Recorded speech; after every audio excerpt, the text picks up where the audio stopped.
wanted to show you a quick before and after of the driver's swing implementing the same exact mechanics where we added even bigger reverse pivot. And as you can see here, we're exaggerating the spine angle just a little bit, but man, it is just night and day different when we look at the down swings coming down into impact. Beautiful stable club face on the right in the after swing, and then we can see the flip with the driver on the before swing. So beautiful night and day difference. So a very good line that you can draw on your own swing is one right off the back leg to start checking to see if you have hip sway. So we're going to do this right off of our student swing here, and we're going to go all the way to the top of the swing, and we're going to very clearly see a huge hip sway where we have almost half of our leg through that line. So once we got that back leg stable, as you can see here in the after swing where that leg is not breaking that line, my student had the ability to maintain his spine angle. And you can see a complete 180 difference where the spine angle is tilted away from the target versus towards the target.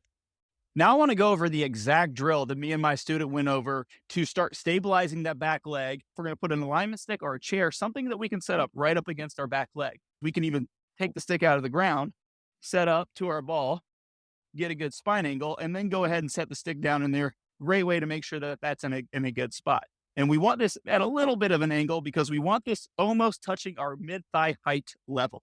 So not down here by our knee. And what we're going to do is we're simply going to do some backswing training only. While maintaining our spine angle, we're going to turn up to the top of our swing, nice big full turn, without letting our leg bump this, just like we saw my student do, where he was bumping and getting the spine to tilt towards the target versus keeping this leg nice and stable all the way to the top.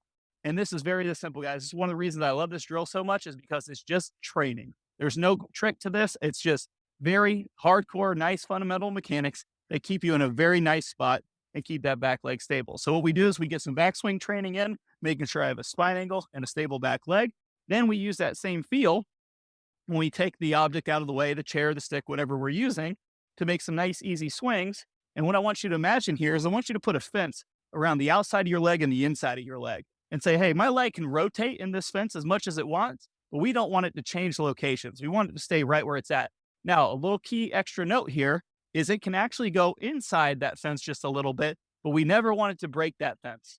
Okay, so we're going to keep that leg nice and stable. We're going to use that same feel from the drill, and we're going to make some nice, easy swings, really feeling that back leg stay nice and stable.